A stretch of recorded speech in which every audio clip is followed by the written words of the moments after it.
Oui, Jean-Pierre Adiagoy, mais maintenant que les opérations électorales sont assez avancées, parce que maintenant on parle de la révision des listes, euh, et le temps qui reste, il faut voir par là, bientôt à peine 5 mois et quelques semaines.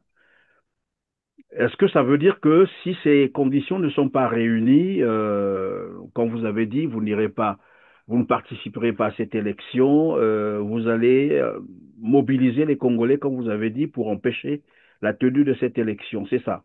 Enfin, je ne vous pose pas Purement la et question sur vos simplement, stratégies. Christian Perrin. Christian Perrin, ça, ce n'est même pas un problème de stratégie, c'est un problème de logique. Si on dit qu'on ne veut pas d'une mascarade électorale, et si le pouvoir tient à faire un passage en force, il faut s'opposer à la réalisation de cette élection. C'est aussi simple que ça. Maintenant, vous allez nous demander comment. C'est pourquoi je dis, là où le peuple prend conscience et prend position, on venait de voir au Népal, hein, qu'est-ce qui s'est passé. Quand un peuple est conscient de ses droits et les fait prévaloir, il n'y a aucune dictature qui résiste. On a connu les cas du lieutenant Ange Diawara sous Marien Gouabi, mais il semblerait très bien qu'il y avait eu des ententes entre le président Marien Gouabi et Mobutu dans le temps pour que Diawara, qui en réalité était de l'autre côté de la rive, revienne. Mais quand il est rentré, il a été pris et on nous a fait un scénario qu'il était saisi ou attrapé sur le champ de bataille et on a vécu ce scénario horrible d'exposition des corps au stade Massamba Deba. On a connu de l'autre côté Moulele qui était en sécurité chez nous. Mobutu a négocié avec Marien Gouabi et quand on a livré Moulele, il a été exécuté. On a connu plus récemment chez nous le cas des 353 disparus du beach qui étaient à Kinshasa, qui ont été escortés après des négociations, des accords avec le système des Nations Unies, la structure qui s'occupe des exilés, des réfugiés. Mais quand ils sont arrivés au beach de Brazzaville, on sait ce qui s'est passé. Jusqu'à aujourd'hui, rien n'a été clair.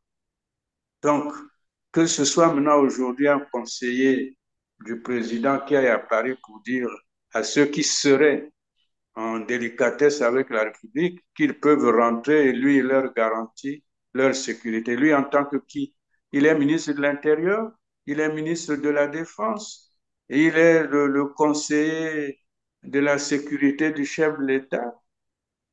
Alors, vous comprenez qu'on ne sait pas dans ce pays qui fait quoi et de quelle manière. Mais Oui, mais, entre-temps, c'est pardon, l'argent Jean-Pierre du Agnangoy.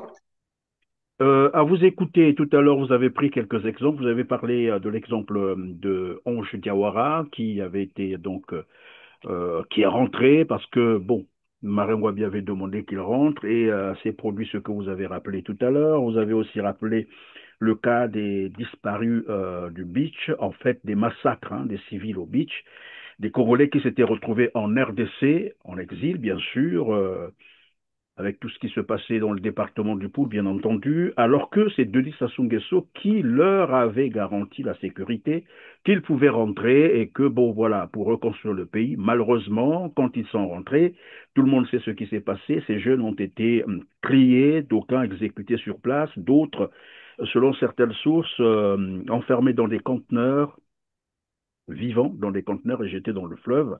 Et donc, c'est comme un guet-apens. Et vous avez aussi rappelé bien d'autres exemples. Donc, et lorsqu'on essaie de recouper tous ces éléments, il ressort que généralement le pouvoir de Brazzaville, donc incarné par Sassou Nguesso, redoute la présence de certains, j'allais dire, de certaines personnalités, peut-être politiques ou militaires aussi, à l'étranger. et que quand c'est comme ça, généralement, ils procèdent par ce oui. mécanisme, par cette astuce, les ramener au pays pour après bondir sur eux. C'est ce que j'ai cru comprendre. Mais bien sûr, Christian, c'est le but de la manœuvre. C'est la manœuvre à double objectif. On suscitait chez les naïfs l'engagement de rentrer et de se faire prendre au piège, et de l'autre, se saisir de leurs représentants qui sont là-bas, on leur donne de l'argent pour chercher à éliminer ceux qui sont les plus réfractaires sur place, là où ils se trouvent. Voilà le but de la manœuvre.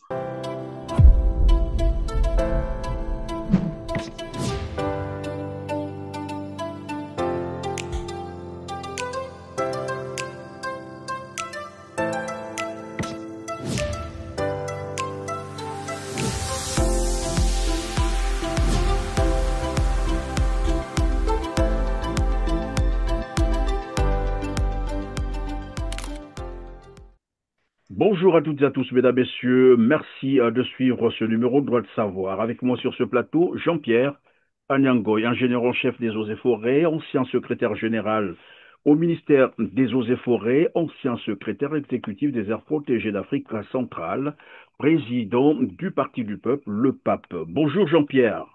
Bonjour Christian Perrin, bonjour à tous les auditeurs d'R7 qui est de plus en plus sollicité et écouté. Salut à tous et merci une fois de plus de me donner l'occasion de partager avec vous mes analyses et opinions sur ce qui se passe en ce moment dans notre pays. Merci Jean-Pierre et ravi de vous retrouver. Actualité oblige, nous allons commencer par la rencontre à Paris, faussement qualifiée de citoyenne entre Rodrigue Malanda Samba et ses éléments postés en France. Autour de cette rencontre, Rodrigue Malanda Samba, conseiller du tyran de Brazzaville Denis Sassou Nguesso, a osé promettre protection à tout Congolais qui serait en délicatesse avec la République et qui souhaiterait rentrer au pays. Quel commentaire vous inspire cette promesse?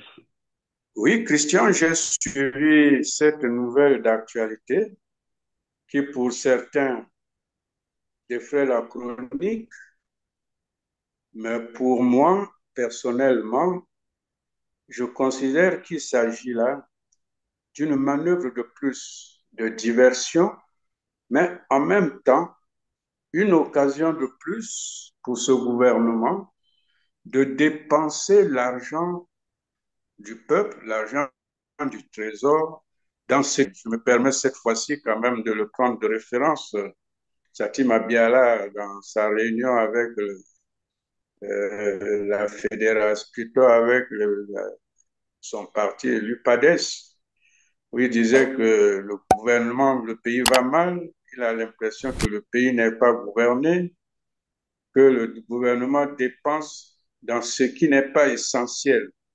Voilà encore un exemple de dépenses sur ce qui n'est pas essentiel. Pendant que les retraités, depuis juillet, attendent leur pension, ils ont passé le fait du 15 août sans pension. La pension du mois de juin n'a été payée qu'en août et après la fête du national. Et la pension de juillet, jusqu'à présent, n'est pas payée. Et septembre s'est achevé. Euh, nous sommes, disons, août s'est achevé. Nous sommes maintenant à la mi-septembre. Ils ne sont pas payés. Et voilà un conseiller qui se balade en France, soi-disant pour aller organiser une conférence citoyenne avec la diaspora. Mais de quelle diaspora s'agit-il et de quelle conférence de presse, pour quel but? D'abord, quels sont les grands problèmes de la diaspora aujourd'hui par rapport à la vie politique de notre pays? Ça fait des années, la diaspora congolaise, les Congolais de l'étranger, sont exclus des élections, même si en réalité, ce ne sont pas des élections qu'ils organisent, ce sont des mascarades. Et même dans ces mascarades électorales, les Congolais de la diaspora sont exclus de leur droit de vote. Et voilà ce monsieur Malanda, il arrive là-bas, il ne parle pas de ça. Il parle certes des passeports, mais c'est encore des paroles. Je pense qu'ils vont maintenant améliorer le système pour faciliter l'obtention des passeports. Mais ça fait combien d'années, dans combien de pays l'obtention de passeports devient un problème insoluble qui nécessite qu'on organise des conférences citoyennes pour l'octroi de passeports? C'est ça, les questions que ce gouvernement va résoudre et de surcroît un conseiller du président. Ce n'est même pas son ressort de résoudre les problèmes des passeports. Je crois savoir, ça devrait relever du ministre des Affaires étrangères d'une part et du ministre de l'Intérieur. Pourquoi c'est un conseiller qui va parler de ces problèmes? Et en France, est-ce que pour régler ce problème, il faut que le conseiller du président se rende en France? Donc je dis, c'est de la diversion, c'est de la fuite en avant. On parle de demande maintenant aux gens qui seraient en indélicatesse avec la République qu'ils peuvent Oui, maintenant mais rentrer, il leur c'est garantit surtout la à ce sécurité. niveau. Mais lui, il est qui? C'est Il surtout à est ce qui niveau, pour étais-je en train garantir de la... dire, pardon, Jean-Pierre Agnangoy, j'étais en train de dire à ce niveau, il faut qu'on cherche tout de même à comprendre, parce que vous l'avez dit tout à l'heure, une rencontre, soit-elle citoyenne, organisée par un conseiller d'un chef d'État, hors de son pays. Après, on se pose la question de savoir de l'intérêt de cette rencontre, de la nécessité et de l'opportunité d'ailleurs que représente cette rencontre. Mais le plus intéressant, c'est comme je vous ai posé la question tout à l'heure, lorsqu'il promet protection aux Congolais qui sont en délicatesse avec la République et qui veulent rentrer au Congo.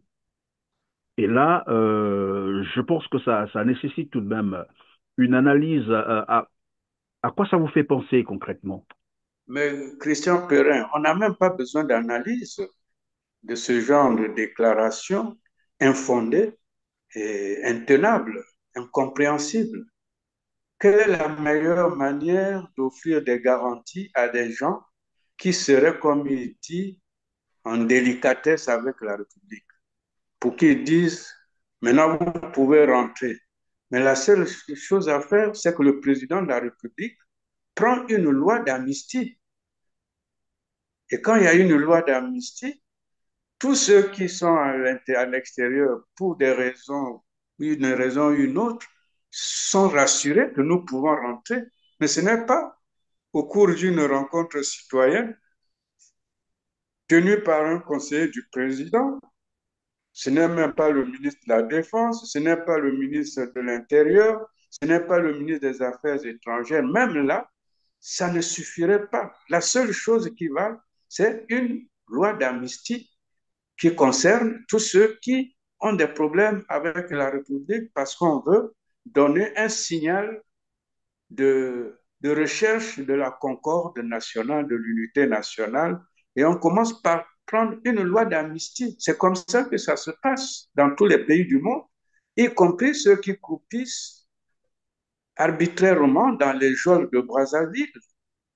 J'ai Oui, cité mais le pardon, général. Jean-Pierre Adiangoy, la question que je voulais vous poser aussi, c'est puisqu'il parle des Congolais qui seraient en délicatesse avec la République, est-ce que c'est une façon pour eux de dire Mais que ça veut dire quoi? tous ceux qui ont quitté la République ou qui ont quitté le Congo seraient en délicatesse avec la République, c'est ça? Bon, il n'y a que lui qui sait ce que ça veut dire. Moi, je ne connais pas ce terme. Je ne le connais pas. Je connais qu'il y a des gens qui sont exilés politiques. Bon, on ne peut pas fuir son pays sans motif.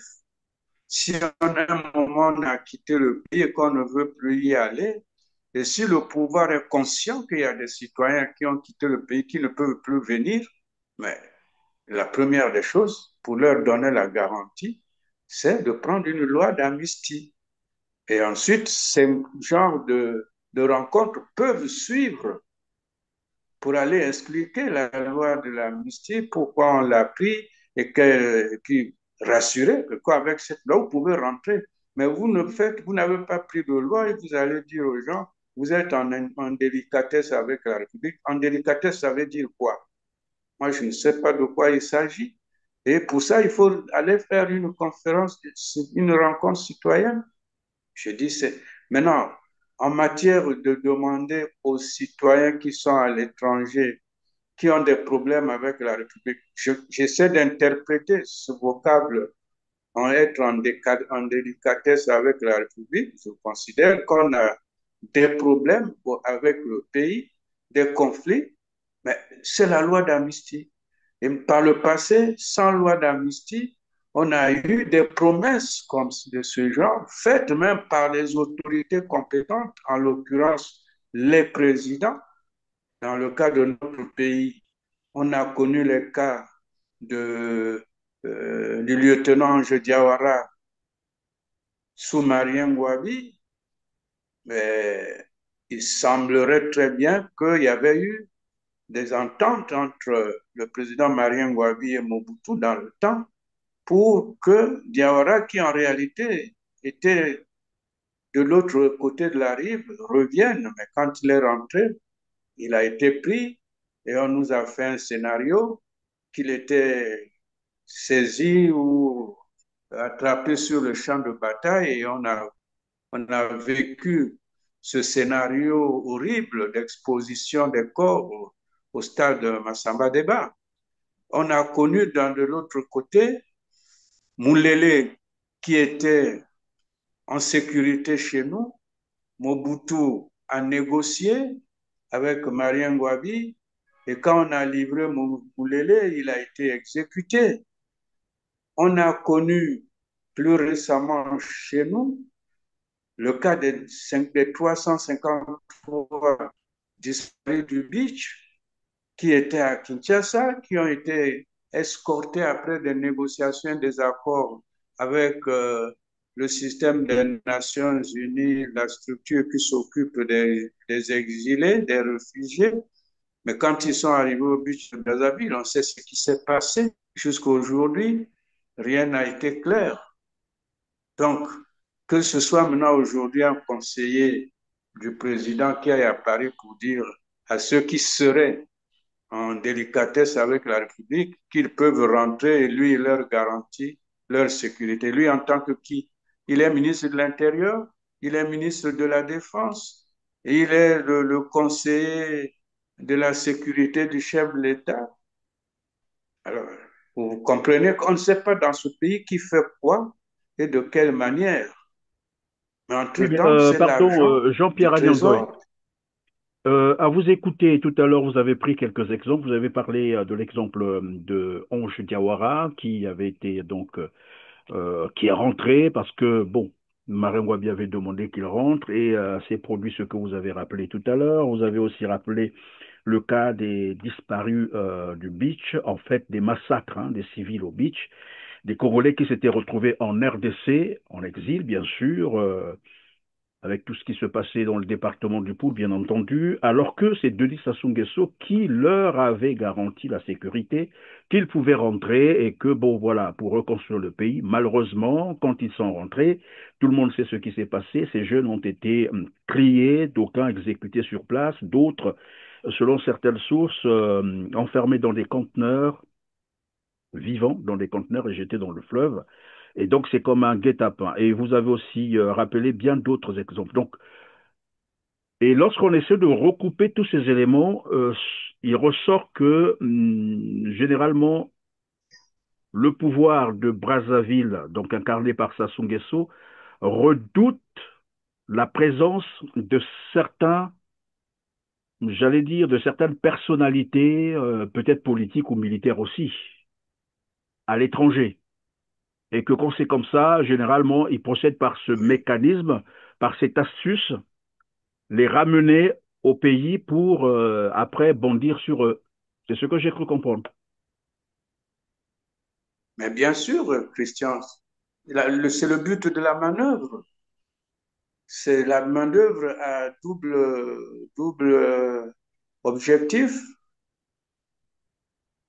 On suscitait chez les naïfs l'engagement de rentrer et de se faire prendre au piège, et de l'autre, se saisir de leurs représentants qui sont là-bas, on leur donne de l'argent pour chercher à éliminer ceux qui sont les plus réfractaires sur place, là où ils se trouvent. Voilà le but de la manœuvre. Eh C'est bien voilà l'analyse pourquoi que j'étais moi en je train de fais. dire, pardon, j'étais en train de dire au début de cette émission, finalement, en fait, Rodrigue Malanda Samba est allé rencontrer leurs éléments, donc les éléments de ce régime qui sont postés en France. Question, certainement de les ravitailler, pourquoi pas, puisqu'on a appris que chacun d'eux qui était présent à cette rencontre a reçu une enveloppe d'argent. D'accord? Et c'est donc beaucoup d'argent lorsqu'on regarde le nombre de ceux qui étaient dans la salle. On peut comprendre que ce sont des éléments qui travaillent pour le régime de Brazzaville, qu'il est allé rencontrer, et probablement pour traquer, comme vous l'avez dit tout à l'heure, ces personnalités politiques qui dérangeraient le pouvoir depuis l'étranger.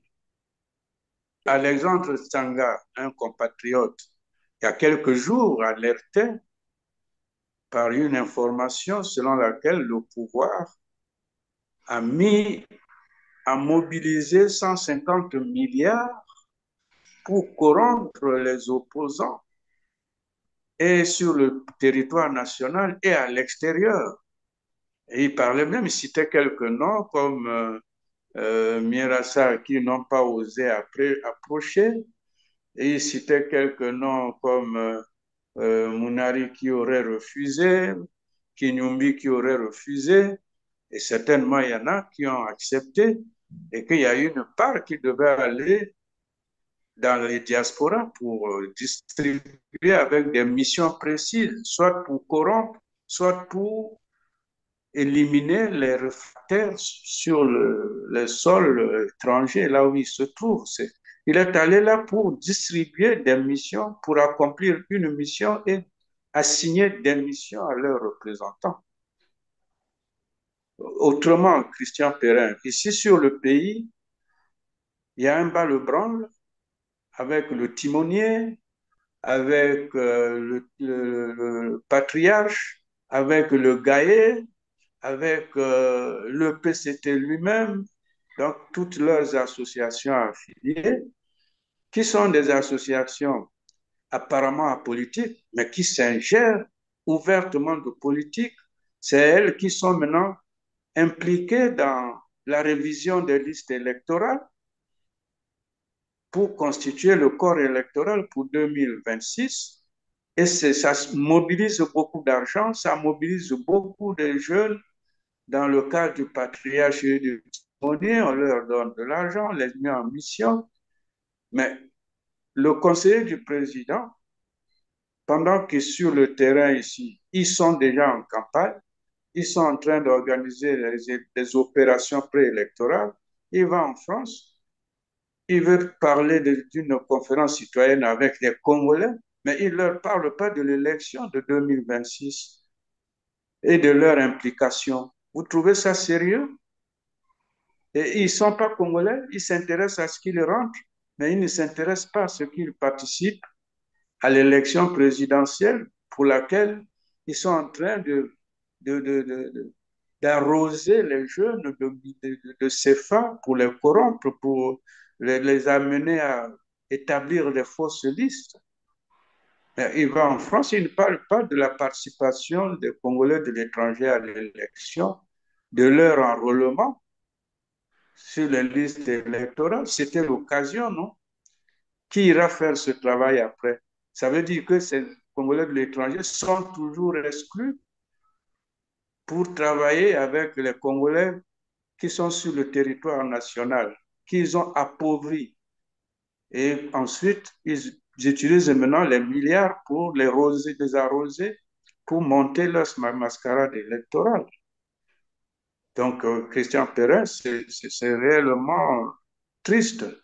C'est des manœuvres de diversion, c'est des fuites en avant, mais c'est en même temps des missions assez compliquées qui ne visent autre chose que l'anéantissement des Congolais qui veulent du changement, qui sont ici et qui sont à l'extérieur. Oui, les Congolais, vous avez dit qu'ils veulent du changement, qui sont au Congo et qui sont aussi ou qui sont à l'étranger. Nous allons parler donc de la mise en place, j'allais dire cette fois-ci officielle, ou la création officielle du Rassemblement des forces du changement dont vous êtes membre d'ailleurs. C'était dimanche, donc avant-hier, au cours d'une assemblée enfin, c'était une assemblée aussi en présentiel, hein, puisqu'il y a ceux qui étaient à Brazzaville, vous étiez à Brazzaville, En et présentiel d'autres, et en vidéoconférence. voilà, en vidéoconférence. Je vous propose d'ailleurs de suivre le mot du président du Rassemblement des forces du changement, Clément Mirassa, qui a été donc élu président de cette nouvelle plateforme, et on revient sur le plateau suivant. Après sa sortie officielle en mai dernier, le Rassemblement des forces du changement RFC, une plateforme de l'opposition congolaise, a organisé une assemblée générale consécutive au cours de laquelle il a été mis en place un bureau exécutif composé de 5 membres avec à sa tête Clément Mirassa et le président. Ce dernier entend œuvrer pour l'unité de toutes les forces de l'opposition et l'alternance démocratique. C'est une mission qui est lourde, mais à mon avis, elle est à la fois exaltante, difficile certes, mais elle est exaltante et noble parce que le Congo va mal, très mal, et que la responsabilité du Rassemblement des forces du changement, c'est d'agir pour unir toutes les forces politiques, sociales et citoyennes pour que nous allions réellement vers un changement et une rupture. Clément Mirassa a décliné quelques actions quand on menait cette plateforme à quelques mois de l'élection présidentielle. Mais dans les tout prochains jours, la première, d'abord, il faut que notre nouveau bureau se réunisse et ensuite, nous nous battrons pour que nous ayons rapidement un contact avec la base. C'est pour ça que, en termes de structure qui a été mise en place, un regard tout particulier sera tourné vers la structure, le département qui s'occupe de l'organisation, de la mobilisation et de la jeunesse. Parce que nous apprenons que le peuple nous attend, que la population nous attend. Donc, il faut que nous arrivions à créer cette complicité entre le peuple et nous. Je crois que vous avez suivi la déclaration qui a été lue par le président Marcel Nguitoukulu. Nous sommes clairs. Nous nous battons actuellement pour les conditions permissives pour la tenue d'une élection libre, transparente, démocratique et crédible et apaisée. Le Rassemblement des forces du changement se veut uni pour le changement. Ça veut dire que le RFC s'inscrit dans la logique du changement au Congo-Brazzaville. Comment vous entendez apporter ce changement? C'est en participant à cette élection factice? Je crois que vous avez suivi notre discours ou nos discours à travers la voix du président coordonnateur au début, à la fin de sa mission préparatoire. Vous avez suivi le communiqué final lu par le porte-parole, le président Nguitoukulu, et vous avez suivi le discours de clôture du président élu, le président Clément Mirassa. Je crois qu'à travers ces 3 discours, il transparaît une chose claire ou quelques lignes d'orientation sur notre action. D'abord, pourquoi ce rassemblement? C'est parce que nous sommes conscients que dans notre pays, depuis 1992, il n'y a plus jamais eu d'élection crédible organisée dans notre pays, à l'exception de celle de 1992, issue du processus engagé depuis la conférence nationale et organisé par le gouvernement de transition de Milongo dans la transparence une élection dont l'issue n'a connu aucune contestation.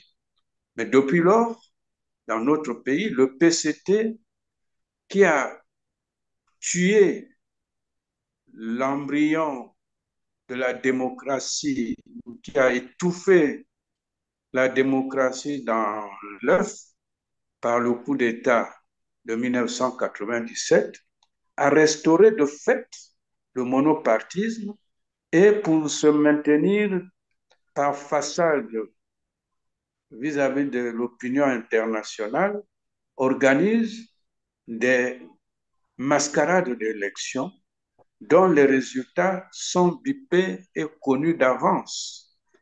Et souvent, il y a une couche de l'opposition qui a toujours refusé de participer à cette mascarade ou à ces mascarades électorales. Et souvent, l'opinion internationale qui pense que la démocratie, il suffit de dire qu'il y a démocratie, il suffit de dire qu'il y a élection, ça veut dire qu'il y a démocratie, euh, pense que les opposants qui s'abstiennent de participer, de donner du crédit à ces mascarades électorales, font le jeu de la chaise vide et même une partie de l'opinion nationale pense ainsi. Mais aujourd'hui, au fil des années, de plus en plus de Congolais sont convaincus que les élections qui s'organisent dans notre pays sont des mascarades d'élections. Et la preuve, c'est que les taux d'abstention vont crescendo d'élection en élection. Et le pouvoir affine toujours sa méthode, organise de prétendues concertations politiques pour, soi-disant, résoudre le problème de la gouvernance électorale. Il y a des recommandations qui sont prises, mais qui ne sont jamais appliquées. Et à la veille d'une nouvelle élection, on organise une nouvelle concertation, on reconduit les mêmes recommandations, mais on dit qu'on n'a plus le temps d'appliquer celles qui étaient acceptées avant. Donc, on va y aller et puis après, on va résoudre le problème et après, plus rien. Voilà. Et aujourd'hui, je crois que nous, en tant que membres du RFC, nous avons dit qu'il faut absolument prendre une position claire qu'il n'y a jamais eu d'élection au Congo après 1992 et qu'on ne devrait plus accepter de mascarade électorale. Pour cela, vous demandez comment on fait? Non.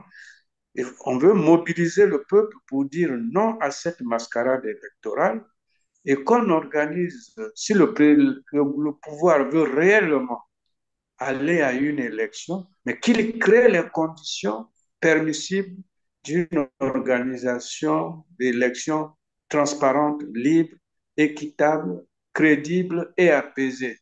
Et ceci passe simplement par l'application des recommandations qui ont été organisées par leur propre ministre de l'Intérieur. Je prends le cas de la biométrie. On a dit qu'il fallait que les cartes d'électeurs soient numérisées. Cette recommandation est venue plusieurs fois et n'a jamais été appliquée. Depuis Brazzaville, Dolisie, Ouesso, Evo, Madingu et enfin Ouando, la même recommandation revient et n'est jamais appliquée.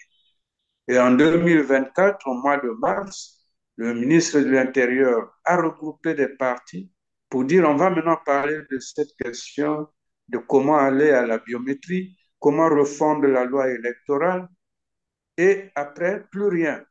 Il y a même des partis qui avaient, des groupements de partis qui avaient déjà élaboré leurs propositions sur la refonte de la loi électorale en incluant l'obligation d'instaurer la biométrie, de modifier la composition et les prérogatives de la Commission nationale d'organisation indépendante pour qu'elle soit réellement indépendante, qu'elle ne soit pas présidée par les tenants du PCT qui sont à la fois juges et partis, Vous avez le président actuel de cette commission, qui est en même temps président de la Cour suprême et juge du contentieux électoral. Il est président de la commission électorale. Il est en même temps président de l'institution juge du contentieux électoral. Vous Vous trouvez qu'il faites y a allusion des à Henri incohérences? Bou. Vous faites allusion à Henri Bouka, c'est ça? Exactement. Et ensuite, cette commission n'a rien d'indépendant. Les représentants de l'Organisation internationale de la francophonie qui ont eu à surveiller des élections chez nous dans leur rapport ont clairement établi que la Commission nationale indépendante d'organisation des élections au Congo n'a en indépendance que le nom. Parce que toutes les opérations, comme celles qu'ils ont déjà lancées, se font par la Direction générale des affaires électorales. Et la commission dite électorale indépendante n'est pas du tout impliquée. Et un des directeurs de cette Direction générale des affaires électorales avait dit qu'eux, ils se faisaient la cuisine, ils préparaient tout, et puis ils donnaient à la commission, ils les servaient les résultats sur la table pour qu'elle bouffe. Mais même là, ce n'est pas la commission qui déclare, qui proclame les élections, c'est le ministre de l'Intérieur qui est membre du bureau politique du PCT. Bouka, dont vous avez parlé, est membre du comité central du PCT. Alors, où est l'indépendance de la commission? Où est la garantie de la transparence de Oui, l'élection? mais Jean-Pierre D'autres Adiangoy. recommandations, je peux continuer à les... Oui, Jean-Pierre Adiangoy. Mais maintenant que les opérations électorales sont assez avancées, parce que maintenant on parle de la révision des listes, euh, et le temps qui reste, il faut voir par là, bientôt à peine 5 mois et quelques semaines. Est-ce que ça veut dire que si ces conditions ne sont pas réunies, quand vous avez dit vous n'irez pas, vous ne participerez pas à cette élection, vous allez mobiliser les Congolais, comme vous avez dit, pour empêcher la tenue de cette élection, c'est ça? Enfin, je ne vous pose pas Purement la et question sur vos simplement, stratégies. Christian Perrin, Christian Perrin, ça, ce n'est même pas un problème de stratégie, c'est un problème de logique. Si on dit qu'on ne veut pas d'une mascarade électorale, et si le pouvoir tient à faire un passage en force, il faut s'opposer à la réalisation de cette élection. C'est aussi simple que ça. Maintenant, vous allez nous demander comment. C'est pourquoi je dis, là où le peuple prend conscience et prend position, on venait de voir au Népal, hein, qu'est-ce qui s'est passé. Quand un peuple est conscient de ses droits et les fait prévaloir, il n'y a aucune dictature qui résiste. Mais de surcroît, on veut parler d'élection. Mais qui va élire? C'est la population.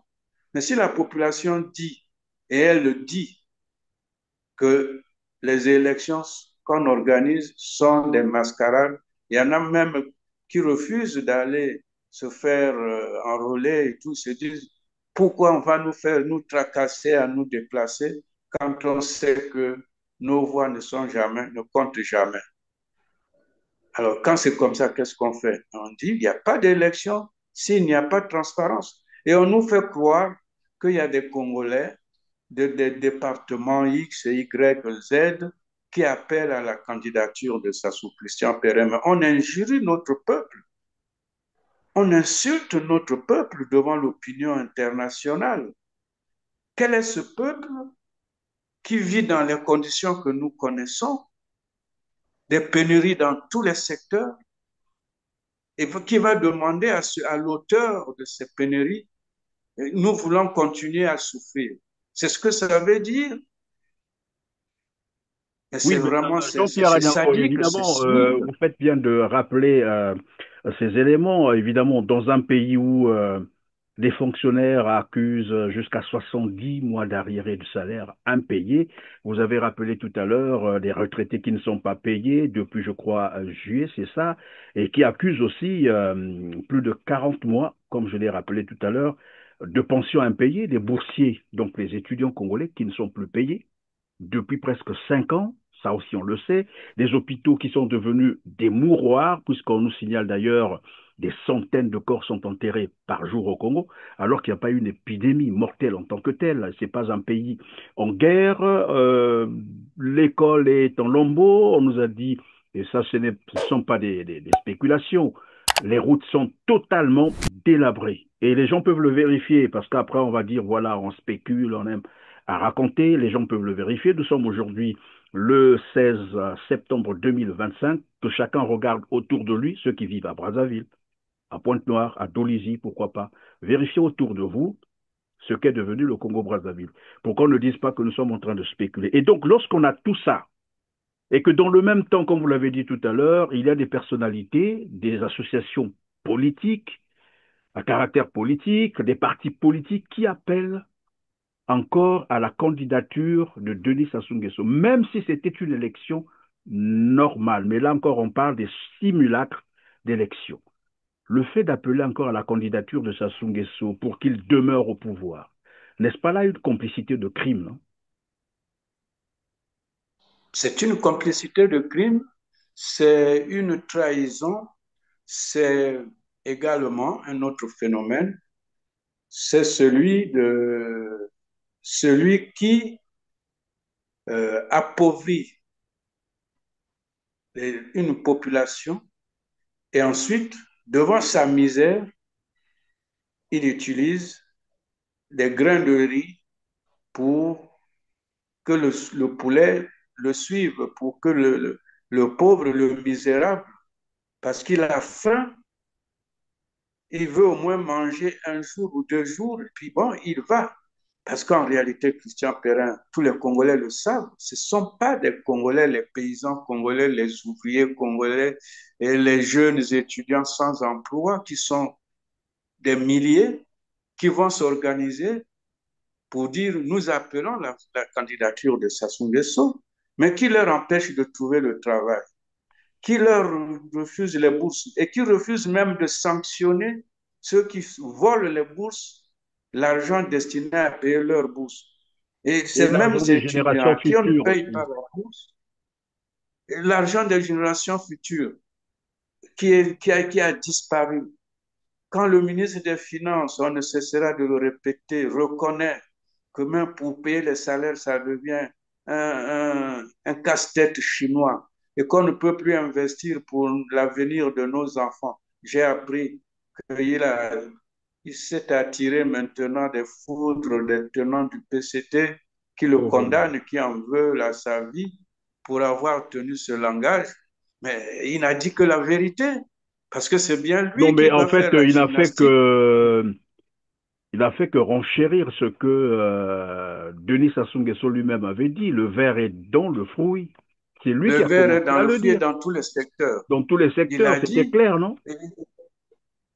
mais voilà, Mais en plus, il y a eu et le aussi le Premier Premier ministre l'a ministre dit lui-même, devant Anatole l'Assemblée, Poliné Makosso, pardon, qui, devant le Sénat, disait que il a l'État dit congolais devant n'avait le plus de Parlement, ressources. devant l'Assemblée.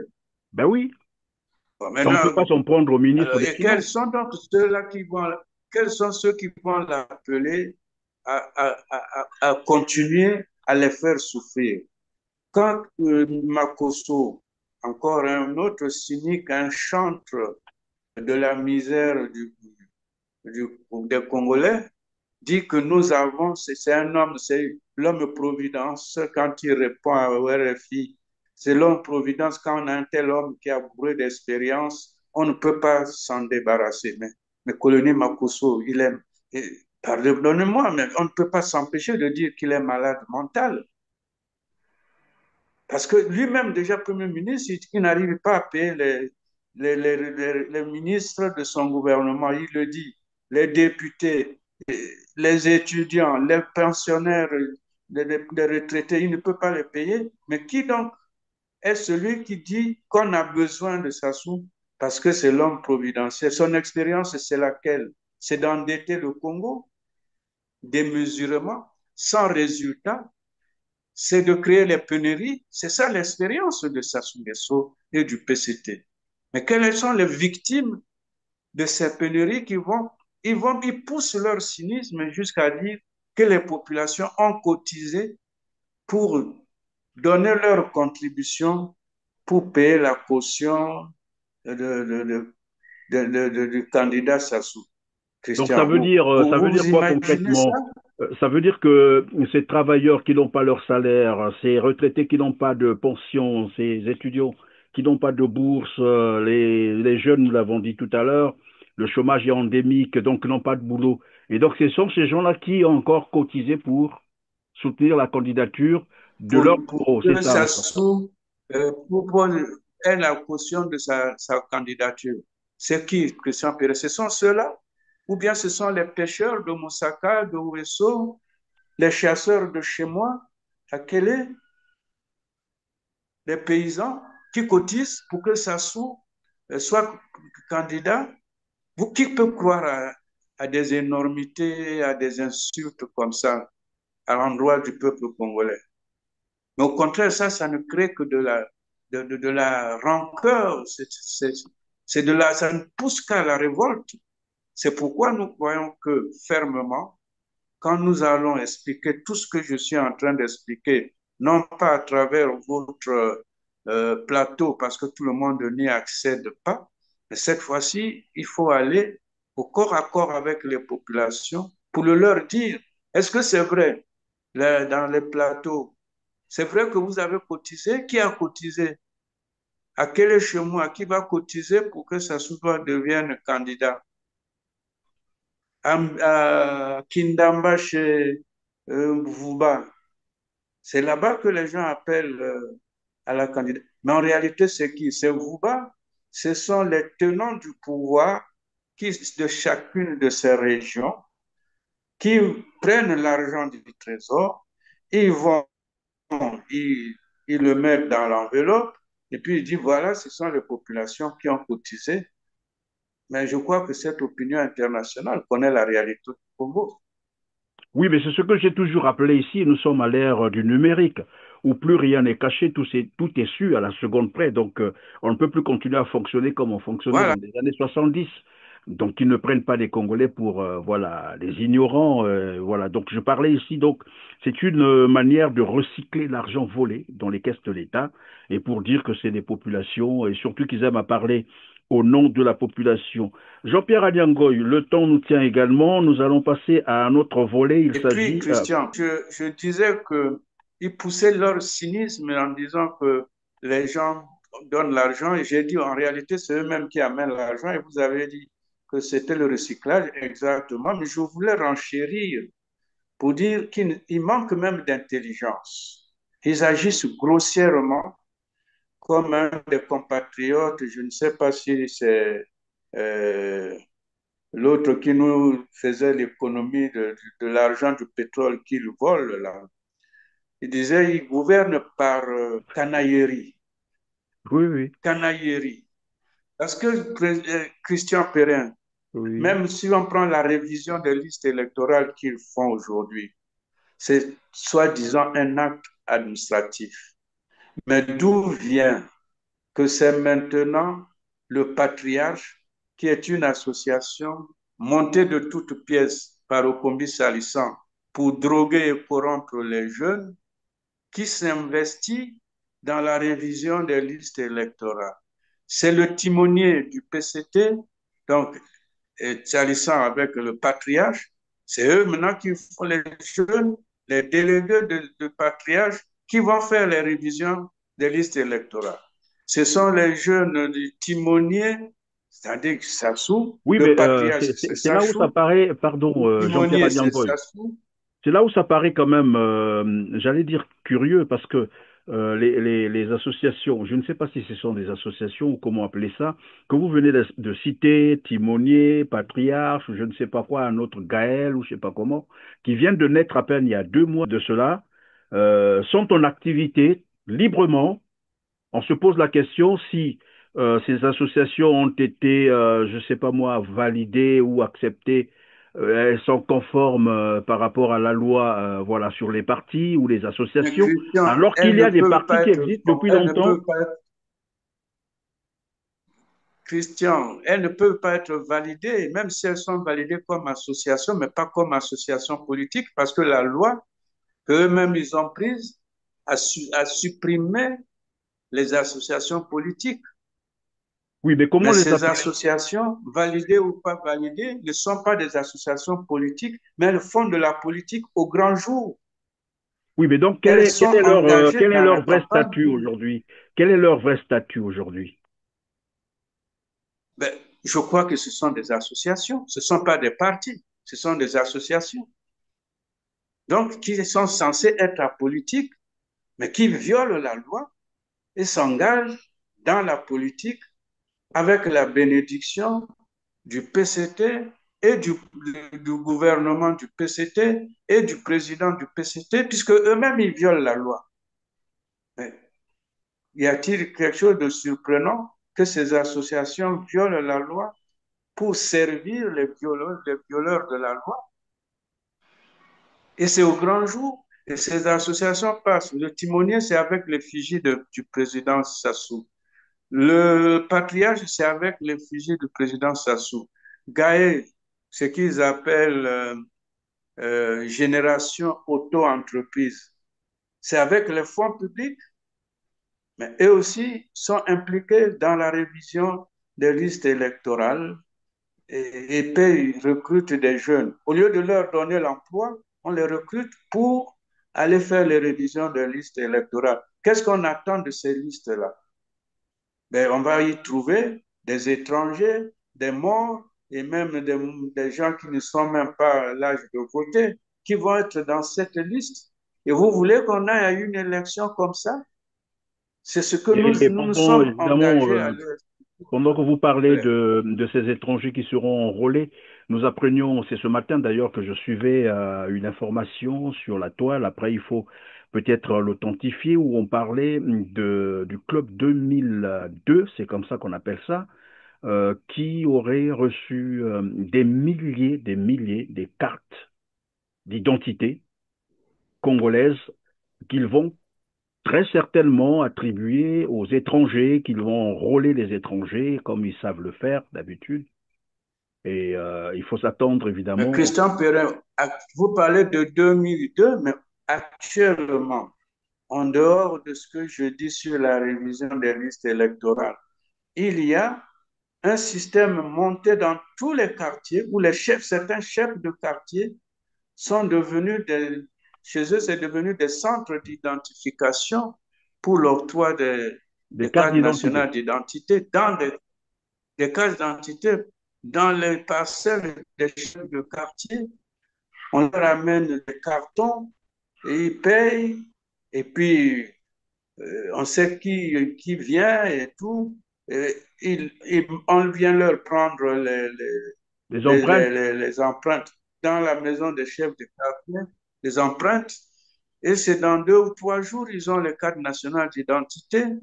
Mais c'est plein d'abord des étrangers, alors que les Congolais normaux qui passent par les centres d'identification normaux peinent à avoir cette pièce élémentaire et indispensable pour chaque citoyen, tout comme pour les passeports.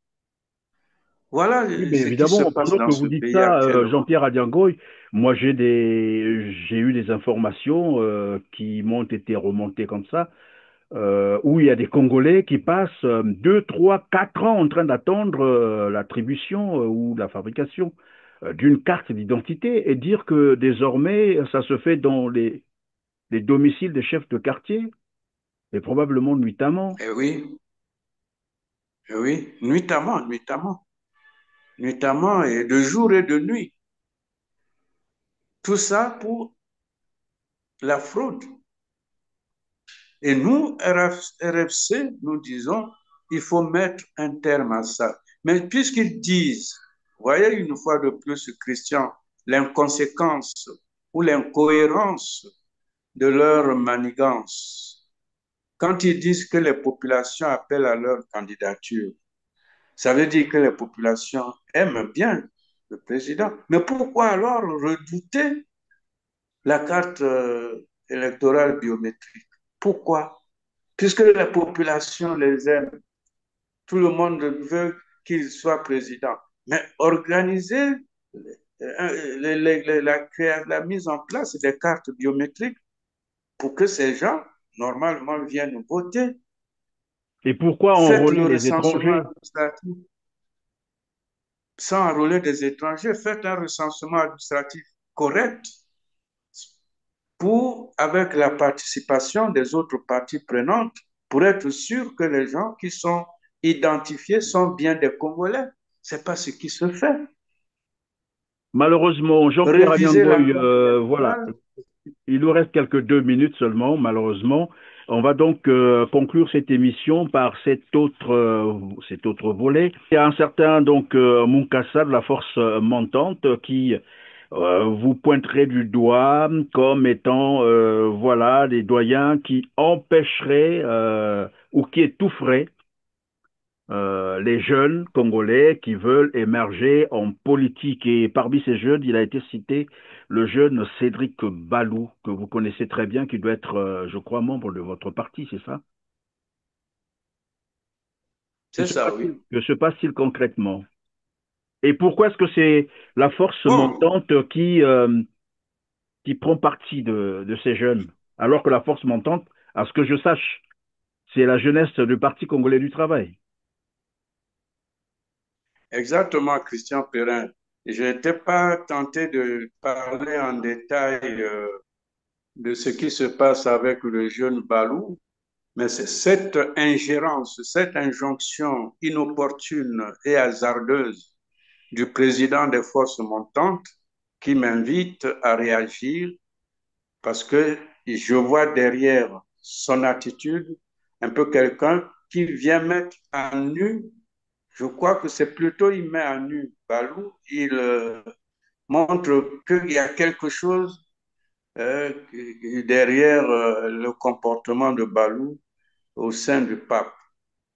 Balou, pour être brièvement, vous citiez brièvement, est arrivé au pape au mois de novembre. Et il Pardon, mais était pendant que venu vous me êtes en voir train de avec... répondre, pendant que vous allez répondre, Jean-Pierre Atiangoy, est-ce que Cédric Castellan-Balou est au courant de ces propos Bien tenus sûr, par Moukassa? puisque ça se passe avec sa connaissance parfaite et il met ça sur une plateforme du Parti du Peuple. Donc Balou est administrateur. Et c'est d'ailleurs, je crois, Balou qui l'a inscrit dans la plateforme du Parti du Peuple. Et ça fait partie des problèmes de contradiction que j'ai avec Balou. La plateforme du Parti du Peuple est où il a ouvert à ses amis du PCT, ses anciens amis du PCT, qui font la publicité de la génération auto-entrepreneur, qui font la promotion du timonier, qui font la promotion du patriarche dans la plateforme du pape, qui sont des amis de Cédric. Donc, quand Cédric vient chez nous au pape au mois de novembre, c'est qu'il est dans son association des jeunes du Congo et de la diaspora qui commençait à revendiquer les emplois promis par le pouvoir et plus particulièrement par le gouvernement de Makosso dans l'année de la jeunesse. Et certainement, il exprime ainsi sa déception par rapport aux promesses non tenues, peut-être en général aux jeunes et à lui en particulier. Donc, il quitte le mouvement des forces montantes du PCT parce que dans son association, quand il organise la revendication, il est menacé par le gouvernement qui dit que son association fait maintenant la politique. Donc, quand la génération, les jeunes de la force montante font la politique, ce n'est pas grave. Tant que cette association a des jeunes du Congo et de la diaspora supportaient le PCT, c'était pas grave. Mais à partir du moment où ils ont commencé à attaquer le À gouvernement sur dénoncer, ses voilà. mensonges, ses promesses non tenues, ils ont commencé à le menacer et à l'interdire, soit disant que les associations ne, sont pas, ne font pas la politique. Et c'est comme ça qu'il vient vers moi pour demander conseil, qu'est-ce que je fais? Puisque je les soutenais, du moins moralement, dans leurs initiatives d'organiser les marches. Ben, ils ont dit, nous, on a vu que c'est vous, parmi les partis, qui êtes restés sensibles à nos démarches de combat pour revendiquer les emplois. Mais voilà, nous sommes menacés. Quel conseil vous nous donnez? Bon, je leur ai dit, puisqu'on vous dit que les associations ne font pas la politique, c'est vrai pour les associations qui s'opposent au pouvoir, mais ce n'est pas vrai pour les associations qui soutiennent le pouvoir. En ce cas, vous avez deux choses à faire. Première proposition, je l'ai dit, crée ton parti, créez votre parti, et comme ça, vous allez vous parler maintenant au sein d'un parti politique que vous aurez créé. Ils ont dit, ah, mais c'est difficile, comme on a déjà, nous, on connaît nos positions, ça ne va pas être reconnu. Je dis, bien, c'est vrai, mais malgré tout, vous pouvez essayer. Mais si vous ne voulez pas faire ça, intégrez un parti qui existe. Et je leur recommande de s'approcher des jeunes comme eux, comme Ngave, qui a un parti, Dave Mafoula, qui a un parti, Jean-Jacques Yurachin Yombi Opango, qui a un parti. Mais il est plus jeune que nous, mais plus vieux qu'eux, mais il est au milieu entre les seniors et les juniors. Donc, choisissez parmi ces trois partis là où vous pouvez aller, à défaut de créer votre parti. Dites oui, on va réfléchir. Ils sont partis 2 jours après, ils sont revenus me voir. Non, nous, on ne peut pas aller avec les dames à Foula, qu'ils considèrent qu'ils sont certainement, ils ont des sources de financement obscures. Et Ngabe, non, il est orgueilleux et tout. Non, nous, on préfère venir dans votre parti, le pape. J'ai même cité le parti de Mirassa. Et puis, j'ai dit, il y a le parti de Mirassa, il y a le parti de pape. Nous, on est des seniors, mais moi, je vous conseille d'aller vers des juniors Les comme juniors, vous, oui, les ou partis vers, tenus par des jeunes, oui. ou bien le RDD qui est entre les deux générations. Et ils ont dit non, nous, on veut venir au pape. OK, je les accueille au pape, je sensibilise les autres membres du pape pour qu'on les accepte. Et nous étions en train de préparer un congrès. Il y avait déjà des sous-commissions, la commission qui était en place. Mais moi, je dis, moi, je suis président de la commission nationale préparatoire, mais pour vous permettre de vous intégrer, je me retire, je vous mets président avec les autres qui étaient déjà là. Simplement, je me suis retiré, je l'ai mis avec les anciens membres du parti qui étaient là. Le premier vice-président, le deuxième vice-président sont restés les mêmes. Et moi, je me suis retiré pour qu'ils prennent la présidence. Mais cette commission a des missions bien précises. Il y en avait, en tout cas, 14 ou 15 qu'il devait faire, qui n'avait rien à voir avec prendre position sur les problèmes internationaux, sur organiser des marches. C'était préparer le congrès avec des tâches bien précises.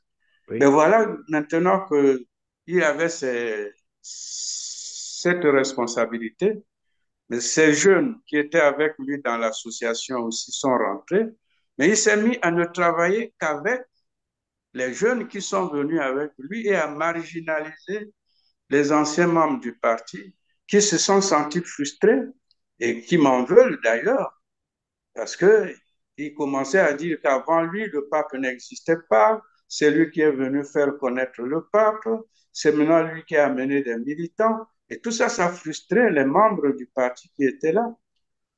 Et du coup, il va plus loin à se autoproclamer président du pape et de faire de moi président d'honneur sans qu'il y ait eu congrès dont il avait eu la responsabilité de préparer les conditions. Et c'est comme ça que je l'ai recadré par plusieurs fois pour qu'il arrête d'engager le parti. Ce n'était pas sa prérogative.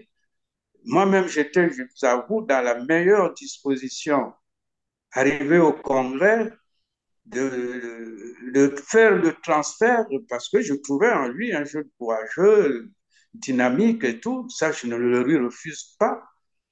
Mais j'ai dit, sauf qu'on aille jusqu'au congrès et que je vais voir la possibilité de te faire, de te promouvoir même pour que tu prennes la tête du parti.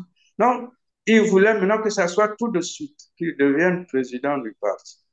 Et il commence à prendre des initiatives au nom du parti sans même me consulter.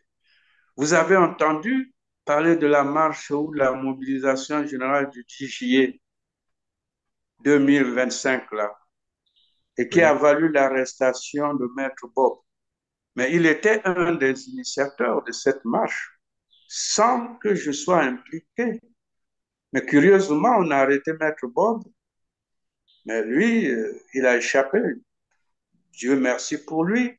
Je ne sais pas si réellement il a échappé parce que l'affaire n'est pas encore tranchée. Et quand je vois qu'il a ouvert un site pour le pape, puisqu'on n'en avait pas, et quand je rentre dedans, je vois dans le site, il met la photo d'Ota William, de fin Ota William, comme président fondateur, Anyangoy, membre président d'honneur, et Balou, président du pape, président actif. Et tout ça, il a profité du moment où j'étais malade. Je crois que vous savez qu'à un moment, j'étais malade pendant près d'un mois.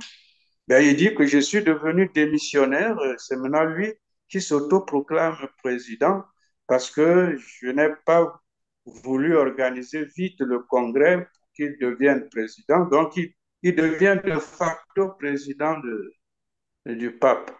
Voilà ce qui Et s'est passé.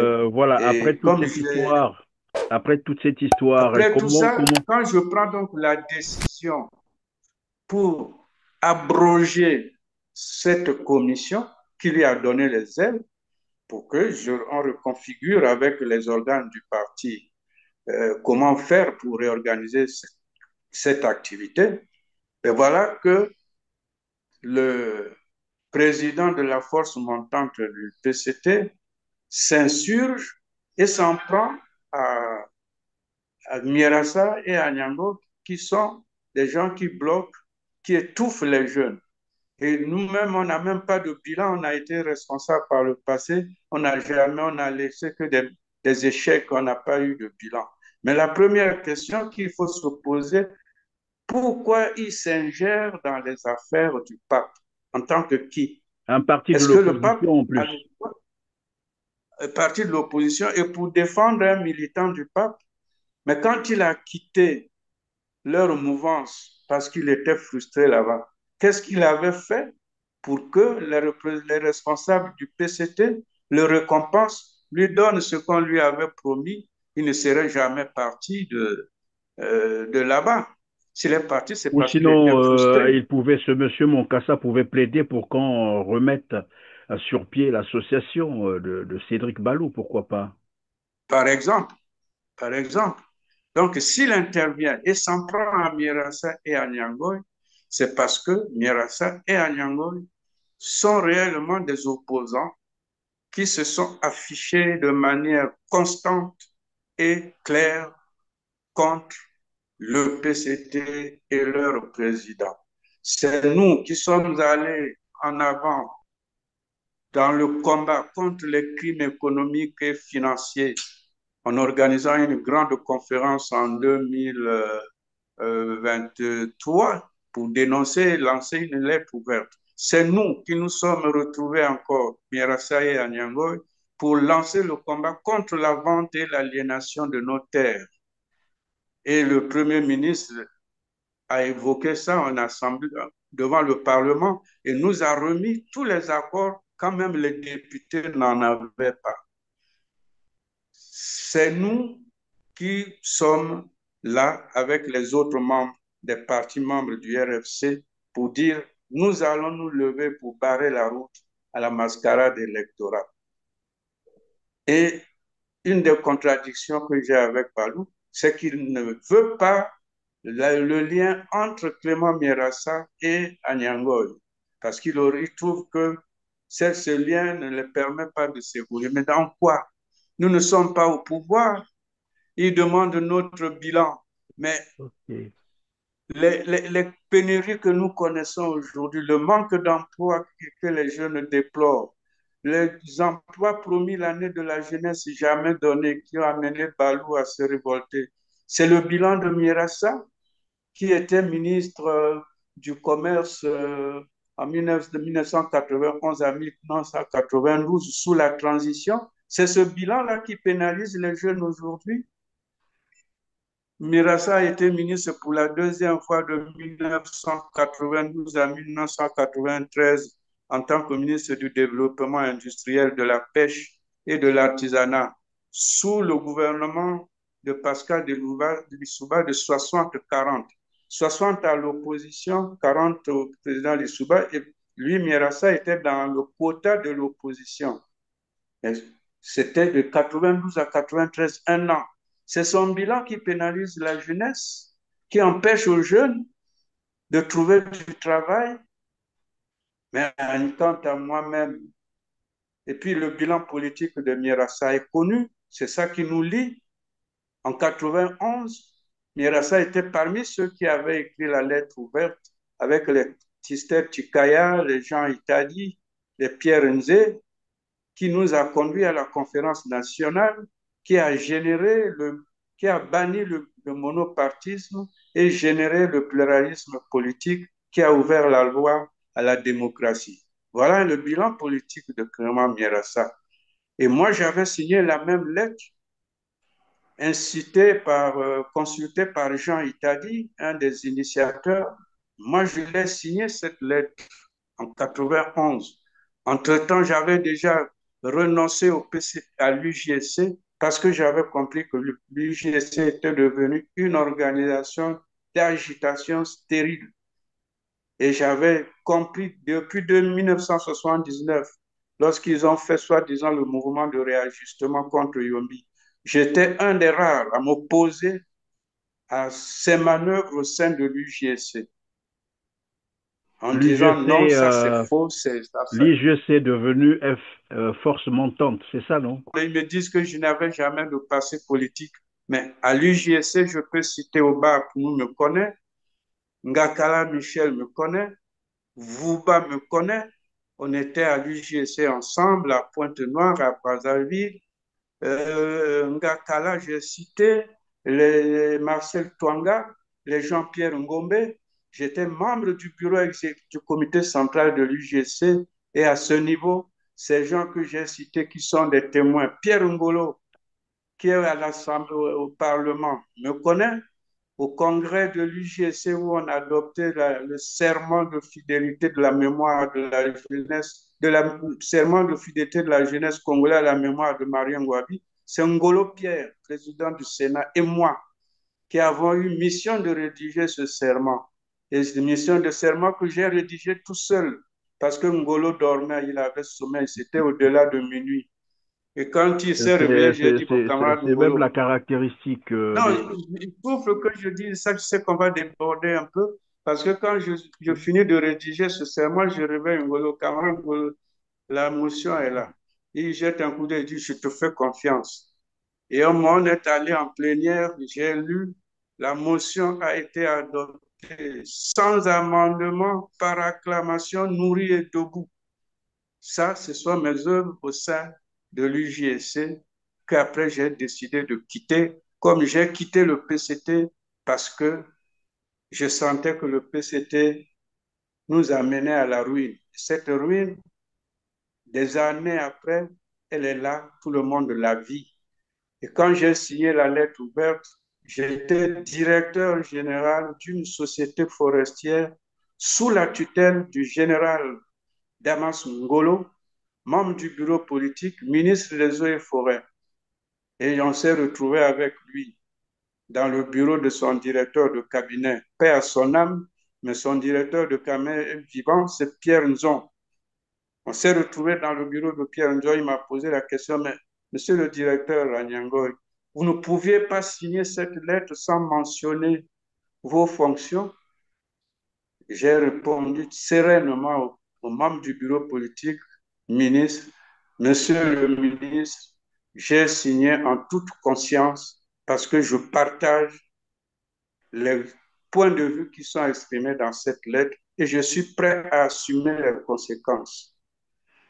Mais Ngolo ne m'avait pas relevé.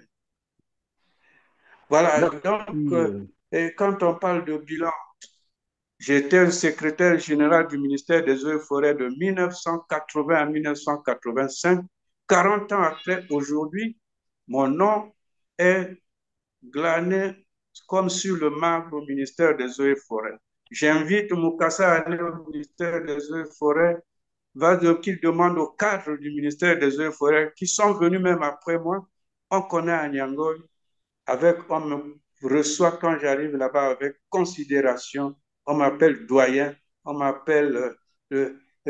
à votre temps, il semble que ce n'était pas comme ça. Parce que je prenais en merci charge Jean-Pierre tous les Agnangoy. diplômés qui arrivent. Malheureusement, le temps, Alors on a donc, déjà. Mukasa, il défend leur ami, mais il n'avait qu'à le ramener aux forces montantes. Pourquoi il ne demande pas à Sassou de promouvoir les jeunes? Pourquoi 40 ans après, c'est toujours lui? Merci Où est-ce qu'il fait la promotion Jean-Pierre des jeunes? Agnangoy, en tout cas, merci, et vraiment dommage parce que là, nous avons largement dépassé le temps. Ben, merci, On y c'est moi reviendra, on a tout qui le vous temps, hein, remercie. Jean-Pierre. On a tout le temps, on y reviendra. Ça, c'est sûr. Parce que le RFC va maintenant travailler et va monter en vitesse. Et on aura l'occasion Et encore de merci, parler. on sent encore cette énergie et ce courage d'ailleurs de prendre ses responsabilités. Ça, on le sent, hein. De toute façon, les gens nous en parlent et puis voilà. Seuls les actes comptent, comme disait Clément Mirassa. C'est pas tout ce qu'on se met à clamer, à crier, à tue-tête. Ben voilà, ce qui compte, ce sont les actes et les actes, vous les avez posés. Merci pour cela et merci de nous avoir appelés. Tout ce passé, d'ailleurs, il faut dire élogieux. Bon, je pense que Cédric nous a suivis. C'est à lui donc probablement de dire aussi sa version de fait. Qu'est-ce qu'il pense évidemment de ces propos tenus par Monsieur Mukasa, qui le met un peu en contradiction avec bien sûr son nouveau collègue politique, s'il faut appeler ça comme ça. Nous ne faisons que notre travail, nous posons des questions, nous ne faisons que notre travail d'information et c'est ce que nous sommes en train de faire. Pour le reste, les politiques feront la politique, les médecins feront la médecine, voilà. Et c'est comme ça. En tout cas, merci beaucoup Jean-Pierre Agnangoy d'avoir été avec nous hein, aujourd'hui. Merci, Christian. Merci. Vous sentez que quand on touche l'intouchable et que surtout celui qui parle, qui n'est rien, que ce sont des jeunes corrompus par le PCT, ils aboient là pour des miettes qu'on leur donne. Mais sinon, ils devraient être les premiers à se révolter contre le PCT et son président, qui sont à la base de leur misère et qui ont mis en danger l'avenir de leurs propres enfants et de leurs petits-enfants. Parce que ce n'est pas avec les miettes qu'on leur donne qu'ils vont garantir un avenir radieux à leur progéniture. Et nous, notre ardeur, c'est que nous avons vécu dans ce pays où les enfants des pauvres pouvaient réussir et devenir ce que nous sommes devenus. Mais aujourd'hui, les enfants des pauvres sont condamnés à demeurer pauvres comme leurs parents, sinon plus pauvres. Et c'est bien dommage. En tout cas, Merci, merci. Christian. Merci beaucoup. Merci. Voilà, c'est la fin de cette émission. Mesdames, Messieurs, merci de nous avoir donc suivis. Cliquez sur le petit pouce en l'air juste en bas de la vidéo. Partagez massivement cette émission et dites-nous en commentaire ce que vous en pensez. On se retrouve donc très prochainement. Merci.